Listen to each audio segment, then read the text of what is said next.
Sri Kuberan TV நேயர்கள் அனைவருக்கும் அநேக நமஸ்காரங்கள். குரு வக்ரகதியில் இருந்தவர் வக்ர நிவர்த்தி ஆகிறார். அவர் வக்ர நிவர்த்தி ஆகக்கூடிய தேதி என்னன்னு கேட்டிங்கன்னா 11/2/2025 அன்னைக்கு வக்ர நிவர்த்தி பெறுகிறார்.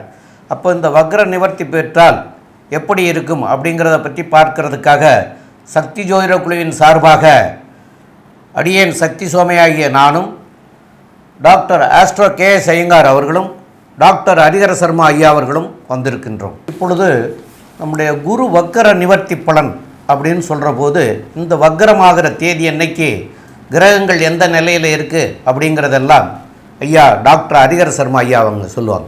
நமஸ்காரம். நிகழும் மங்களகரமான குரோதி வருஷம்.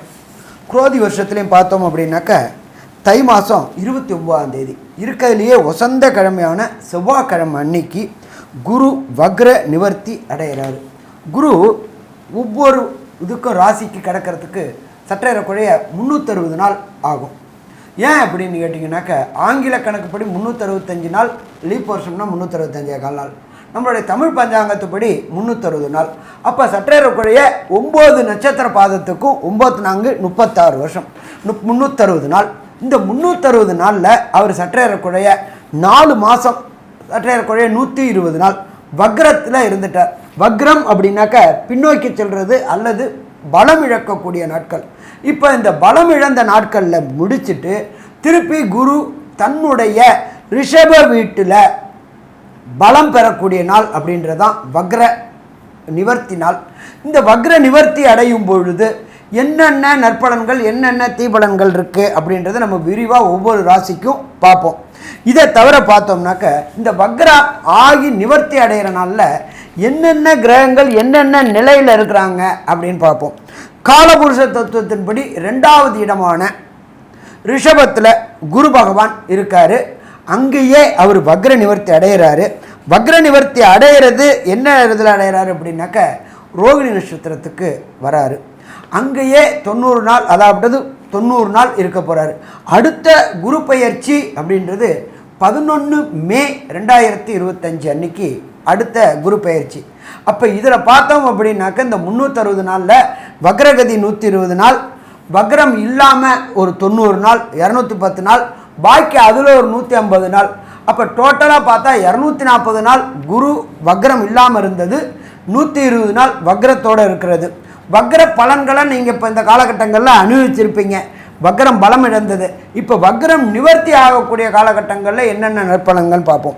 காலபுருஷ தத்துவத்தின்படி 2வது ராசியான ரிஷபத்தில் குரு பகவானும், 3வது இடமான மிதுனத்தில் செவ்வாய் பகவானும், 6ஆம் இடமான கன்னியில் கேது பகவானும், இதை தவிர பெயர் அன்னைக்கு சூரிய பகவான் மகர சங்கரமணத்தில் மகரத்திலையும், புத பகவானும் சனி பகவானும் கும்பத்திலையும், சுக்கிரனும் ராகுவும் காலபுருஷ தத்துவத்தின்படி 12வது ராசியான மீனத்திலையும் இருக்கிறாங்க.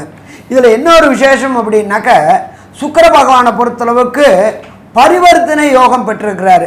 குருவோடைய வீட்டில் சுக்கிரனும், சுக்கிரனோட வீட்டிலேயே குருவும். அப்போ இதுக்கு என்ன பலன் அப்படின்னாக்க அந்தந்த கிரகங்கள் அந்தந்த இடத்துல ஆட்சி பெற்றதற்கு சமானம். அப்போ தனக்காரனான குரு, கலத்திரக்காரனான சுக்கிரன் அந்தந்த வீட்டில் ஆட்சி பெற்று பலம் பெற்று இருக்கிறாங்க. இந்த வக்ர நிவர்த்தி முடிஞ்ச விட்டு திருமண தடைகள், கடந்த காலகட்டங்களில் குரு வக்ரமாக இருந்ததுனால திருமண தடைகள் தாமதங்கள் ஏற்பட்டுட்டு இருந்த அத்தனை பேருக்குமே திருமண தடைகளும் தாமதங்களும் விலகக்கூடிய காலகட்டங்கள்.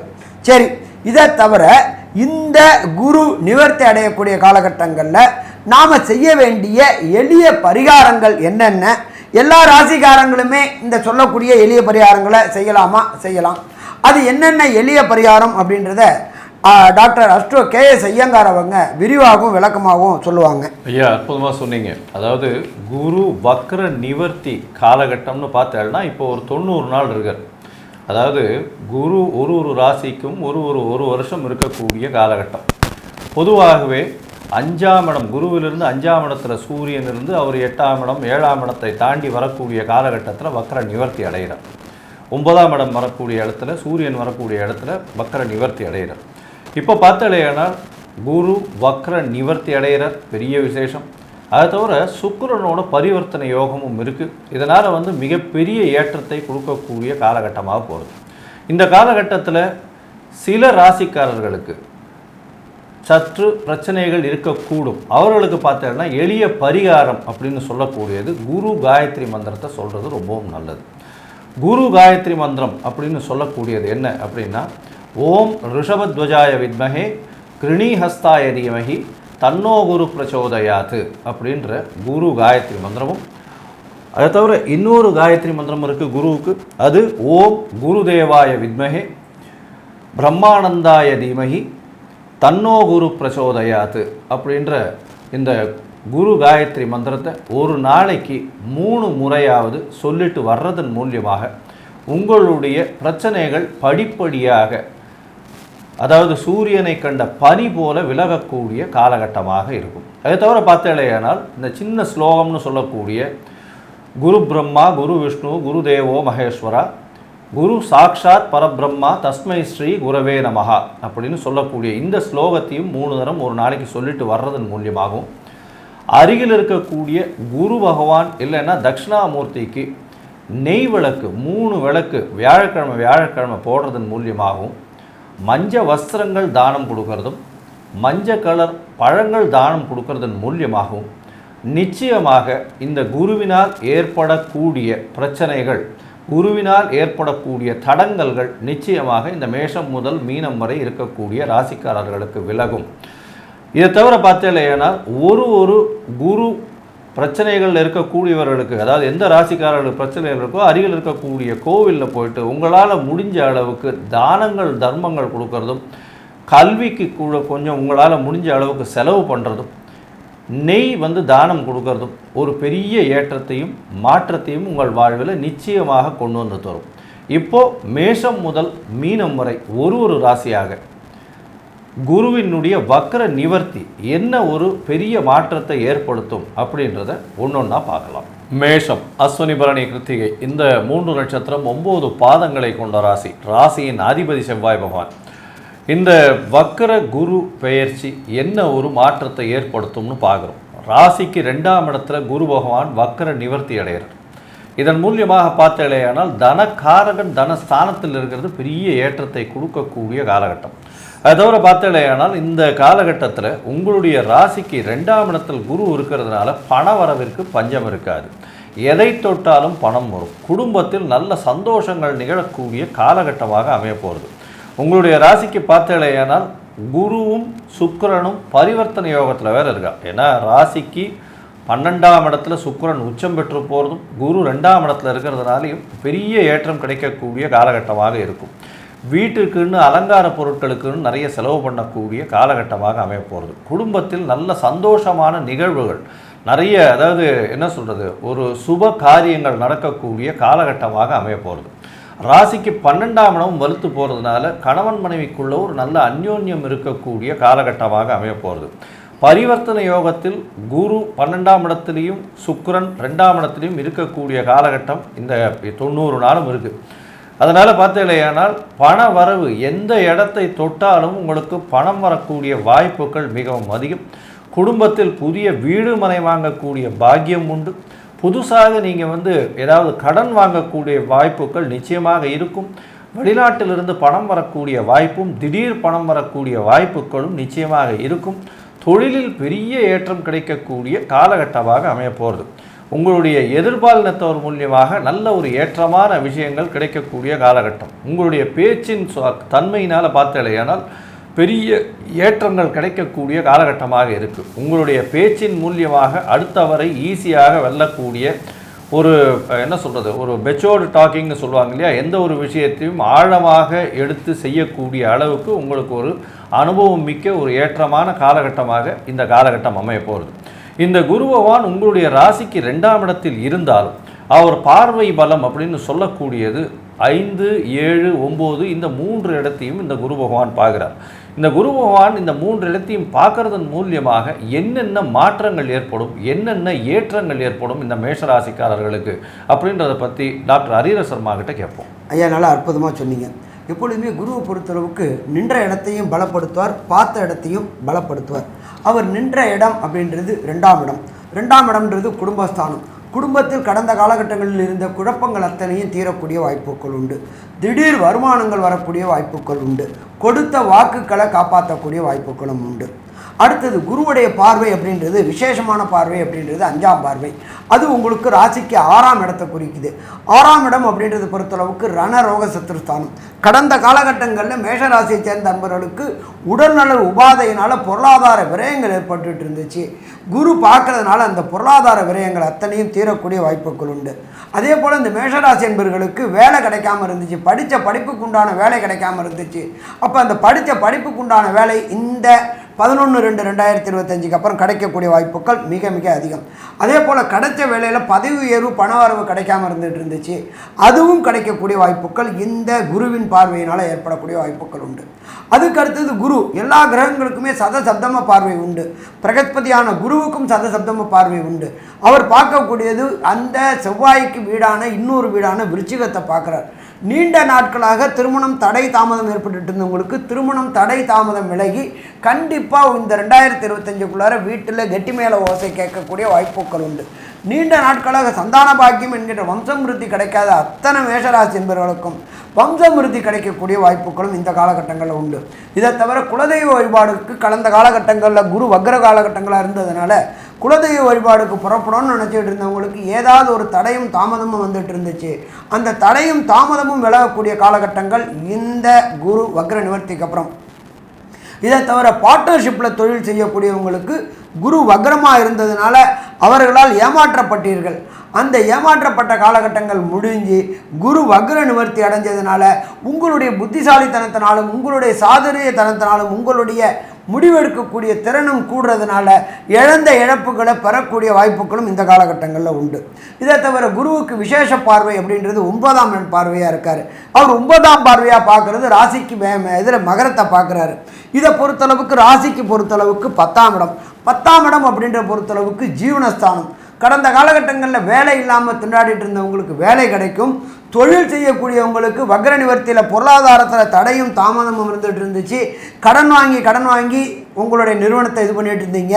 அப்போ இந்த கடன்லேருந்து தொல்லைகள் எல்லாம் எப்போ அப்படின்னாக்க கஸ்டமர் அதிகமாக வந்தால் வியாபாரம் கூடும். அப்போ இந்த குரு வக்ர நிவர்த்தி ஆகும் பொழுது 11/2 பிப்ரவரியிலேருந்து அதிகமான கஸ்டமர் வருவாங்க. பொருளாதாரம் தங்கு தடை இல்லாமல் இருக்கும். எப்போ பொருளாதாரம் தங்கு தடை இல்லையோ அப்போ வியாபாரம் நல்ல பெருகக்கூடிய வாய்ப்புகள் உண்டு. கடந்த காலகட்டங்களில் வாங்கின கடன்கள் அத்தனையும் அடைக்கக்கூடிய வாய்ப்புகளும் உண்டு. இதை தவிர பார்த்தோம்னாக்க இந்த இடம் ரிஷபத்துக்கு 9ஆம் இடம் பார்க்கறதுனால உயர்கல்வி படிக்கக்கூடிய மாணவர்களுக்கு ஐஐடி ஜேஇஇ நீட் தேர்வு எழுதக்கூடிய மாணவர்களுக்கு 10ஆம் இடம்ன்ற ஜீவனஸ்தானம். அந்த ஜீவனஸ்தானத்தை குரு பார்க்கறதுனால உயர்கல்வி படிக்கக்கூடியவங்களுக்கு உயர்கல்விக்கு உண்டான மார்க்கு எதிர்பார்த்ததுக்கு மேலே மார்க்கு கிடைக்கக்கூடிய வாய்ப்புகள் உண்டு. வெளியூர் வெளிமாநிலம் வெளிநாடுக்கு முயற்சி செய்து அங்கே போய் விரும்பிய பல்கலைக்கழகங்களில் படிக்கக்கூடிய வாய்ப்புகளும் உண்டு. இதில் இன்னொரு விசேஷம் அப்படின்னாக்க தனக்காரகனான குரு பகவான் தனஸ்தானத்தில் இருக்கிறதுனால கேட்ட இடத்துல பணம் கிடைக்கக்கூடிய வாய்ப்புகள் உண்டு. எப்போ ஒருத்தனுக்கு பணம் தாராளமாக இருந்துருச்சு அப்படின்னு சொன்னாலே கண்டிப்பாக ஒவ்வொன்றையும் சந்தோஷங்கள் அபரிமிதமாக இருக்கக்கூடிய வாய்ப்புகள் உண்டு. ஸோ மேஷராசியை பொறுத்தளவுக்கு இந்த குரு வக்ர நிவர்த்தி அதி அற்புதமான வக்ர நிவர்த்தின்னே சொல்லலாம். சரி, ஒரு சில பேருக்கு நடக்கின்ற தசாபுத்தியின் அடிப்படையில் அதுக்கு உண்டான நற்பலன்கள் கிடைக்காம இருந்துச்சு அப்படின்னு சொன்னாக்க எந்த கோயிலுக்கு போயிட்டு என்ன வழிபாடு செய்யணும் அப்படின்றத பற்றி ஐயா டாக்டர் சக்தி சோமையா அவங்க விரிவாகவும் விளக்கமாகவும் சொல்லுவாங்க. ரொம்ப அற்புதமாக தெளிவாக விவரமாக சொன்னீங்க ரெண்டு பேருமே. இப்போது இந்த குரு வக்ர நிவர்த்தியினால் உங்களுக்கு மேசராசிக்காரர்களுக்கு 2ஆம் இடத்துல குரு இருக்கிறது. தனகாரகனாகிய தனஸ்தானாதிபதி தனஸ்தானத்திலே இருக்கிறது சிறப்பு. அதனால் எல்லாமே நல்லா இருக்கக்கூடிய இது உண்டு. இது கோச்சார ரீதியில் சொல்லப்பட்டது. இருந்தாலும் உங்களுடைய ஜாதக பிரகாரம் பார்க்குற போது என்ன திசை நடக்கிறது என்ன புத்தி நடக்குது அப்படிங்கிறது எங்களுக்கு தெரியாது. இது கோச்சாரம். ஜாதகங்கிறது வேறு, கோச்சார ரீதியில் சொல்கிறதுங்கிறது வேறு. அப்போது உங்களுடைய ஜாதக பிரகாரம் குரு திசை நடப்பவர்களாகவோ அல்லது இந்த குரு சுக்கிரன் பரிவர்த்தனை இருக்கிறதுனால் சுக்கிரனுடைய திசை நடப்பவர்களாக இருந்தால் அவங்களுக்கு கெடுபலன்கள் வர்றதுக்கு உண்டான வாய்ப்புகள் உண்டு. ஏன்னு கேட்டால் குரு ராசியிலே இருக்கிறது அப்படிங்கிறது பெரிய இதாக சொல்ல முடியாது. அதனால் குரு திசை நடக்கிறவங்களாக இருந்தாலும் சரி, சனி திசை சுக்கிர திசை நடப்பவர்களாக இருந்தாலும் சரி, நீங்கள் வந்து நீங்கள் போக வேண்டிய ஸ்தலம் அப்படின்னு சொல்லக்கூடியது வந்து ஆலங்குடி போகணும். ஆலங்குடியில் போய் வியாழக்கிழமை அன்னைக்கு தட்சிணாமூர்த்தியை வழிபடணும். அந்த தட்சிணாமூர்த்தியை வழிபடுற போது இந்த தட்சிணாமூர்த்திக்கு உகந்த பொருட்கள் அப்படின்னு சொல்லக்கூடியது வந்து மஞ்சள், தங்கம், இப்படி நிறைய ஒன்று சொல்லலாம். மஞ்சள் நிறத்தில் உள்ள வாழைப்பழங்கள், கொண்டக்கடலை, இப்படி பலவிதமான இதெல்லாம் நம்ம சொல்லலாம். அப்படி இருக்கிற இதில் அந்த மஞ்சள் பொருள்கள் உள்ளது. வாழைப்பழத்தில் கூட எடுத்துக்கிட்டிங்கன்னா நிறைய வாழைப்பழங்கள் மஞ்சள் பழத்தில் இருக்குது. இந்த மோரிஸ் வாழைப்பழம்னு மஞ்சளில் இருக்குது. அதேமாரி வந்து ரஸ்தாளி மஞ்சளில் இருக்கும். மஞ்சப்பழம்னு ஒன்று இருக்கிறது, அதுவும் வந்து பூவன் பழம்னு சொல்லுவாங்க. இந்த பழங்கள்லாம் வந்து நீங்கள் வந்து நிறைய வாங்கி வியாழக்கிழமைக்கு தரிசனம் பண்ணிவிட்டு, ஆலங்குடி போய் தரிசனம் பண்ணிவிட்டு இதெல்லாம் நிறைய வாங்கி அங்கே வர்ற மக்களுக்கு வந்து விநியோகம் பண்ணணும். அதுபோல் மேற்கொண்டு என்னென்னு கேட்டிங்கன்னா, குரு அப்படின்றவர் குருஸ்தானத்துக்குரியவர். அப்போ குருன்னா கல்விக்குரியவர். அப்போ அந்த கல்விக்கு உண்டான பணிகளில் படிக்கிற குழந்தைகளுக்கு நிறைய புஸ்தகங்கள் வாங்கி கொடுக்கலாம், நோட்டு வாங்கி கொடுக்கலாம், பேனா பென்சில் வாங்கி கொடுக்கலாம். இந்த தர்மங்கள்லாம் பண்ணலாம். முடிஞ்சால் வந்து தங்கத்தால் கூட வந்து உங்களால் வாங்கி கொடுக்க முடியும் அப்படின்னு சொன்னால் தங்கம் கூட தான தர்மமாக கொடுக்கலாம் ஏழை எளியவர்களுக்கு. இதெல்லாம் பண்ணினீங்கன்னா தர்மத்தில் சிறந்தது வந்து தலை சிறந்தது தர்மந்தான். அதனால் அந்த தர்மம் பண்ணிங்கன்னா உங்கள் குடும்பத்தையே தலை காக்கக்கூடிய இதெல்லாம் உண்டாகும். அதனால் தான தர்மங்கள் நிறைய பண்ணுங்கள். அதனால் நல்லா இருக்கக்கூடிய வாய்ப்புகள் உங்களுக்கு உண்டு. மேலும் உள்ள விவரங்களை நம்முடைய டாக்டர் கே ஐயங்கார் அவங்க சொல்லுவாங்க. ஐயா, மேஷ ராசியை பொறுத்தவரை மிகவும் ஏற்றமான காலகட்டமாக அமைய போகிறது. பணவரவிற்கு பஞ்சம் இருக்காது, தொழிலில் அபிவிருத்தி இருக்கும், புதிய வேலை கிடைக்கக்கூடிய பாக்கியம், வேலையில் ஏற்றங்கள் இருக்கக்கூடிய பாக்கியம் நிச்சயமாக இருக்கும். மறைந்த இடத்திலிருந்து திடீர் செல்வம் வரக்கூடிய வாய்ப்புகள் நிச்சயமாக உண்டு. வெளிநாடு வெளியூர் போகக்கூடிய காலகட்டம் வேலை நிமித்தமாக இருக்கும். தொழிலில் அபரிமிதமான ஏற்றம், தொழிலில் மாற்றங்கள் இருக்கக்கூடிய காலகட்டமாக இருக்கும். பரிவர்த்தனை யோகத்தின் பொருட்டு குடும்பத்தில் நல்ல ஒரு சுப நிகழ்ச்சி நடக்கக்கூடிய வாய்ப்பு, சுப நிகழ்ச்சிக்காக அதிகமாக செலவு பண்ணக்கூடிய காலகட்டமாக அமைய போகிறது. இந்த காலகட்டத்தில் எடுத்த காரியங்கள் நிச்சயமாக நடக்கும். வெளிநாடு வெளியூர் வெளிமாநிலம் போகணும்னு பார்த்துட்டு இருக்கவா எல்லாருக்குமே நல்ல ஒரு ஏற்றம் கிடைக்கக்கூடிய காலகட்டமாக இருக்குது. பணவரவிற்கு பஞ்சம் இருக்காது, தொழிலில் ஏற்றம் இருக்கும். தந்தையின் உடல்நிலையில் சற்று பின்னடைவும், தாயின் உடல்நிலையில் ஏற்றமும் இருக்கக்கூடிய காலகட்டமாக இருக்கும். முயற்சிகள் எல்லாமே வெற்றி பெறக்கூடிய வாய்ப்புகள் மிகவும் அதிகம். இந்த மேஷ ராசிக்காரர்களுக்கு இந்த குரு பெயர்ச்சியின் குரு வக்ர நிவர்த்தியின் மூலியமாக 95 விழுக்காடு அவர்களுக்கு மிகப்பெரிய ஏற்றமான காலமாக அமைய போகிறது. மொத்தத்தில் பார்த்தேன்னா இந்த குரு வக்ர நிவர்த்தி ஒரு தங்கமயமான ஒரு ஏற்றத்தை கொடுக்கக்கூடிய காலகட்டமாக மேஷராசிக்காரர்களுக்கு அமையுது அப்படின்னு சக்தி ஜோதிட குழு சொல்லுது. நன்றி, நமஸ்காரம். ஸ்ரீ குபேரன் டிவியை பார்த்தமைக்கு நன்றிகள். மேலும் இது போன்ற தகவல்களை தெரிந்து கொள்ள ஸ்ரீ குபேரன் டிவியை சப்ஸ்கிரைப் செய்யுங்கள். மறக்காமல் பெல் ஐக்கானை கிளிக் செய்யுங்கள்.